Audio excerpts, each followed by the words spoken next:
Hello mga ka-OFW ko dyan sa Kuwait, lahat o ka-OFW ko sa Bahrain, lahat ng taga Pilipinas. Hello to all and good evening.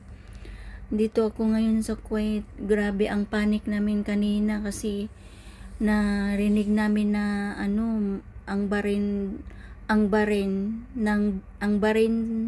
ng base doon gibombahan daw. So ang sabi nila ang next daw ang Kuwait. Kaya grabe ng panic namin doon sa salon kanina sa pag natanggap namin ang balita.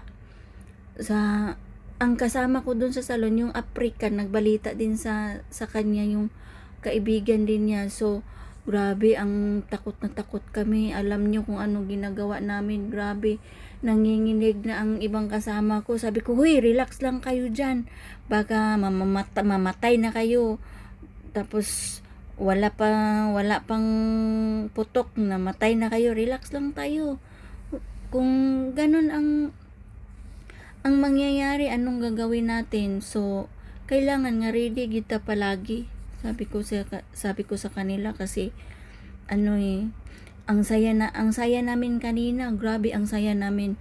Alam niyo kung bakit yung civil ID ko tapos na ang address. Kahit binabayaran ko talaga yung civil ID ko kasi wala akong choice na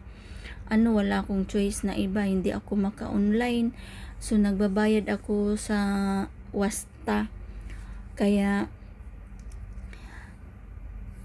pag kasi mag-online ako, hindi man ko maka-online. Pati yung ilang kaibigan ko na magpa-address, mga 4 siguro kami. Nagbabayad kami sa sa taga rito sa amin para ma-address lang kami.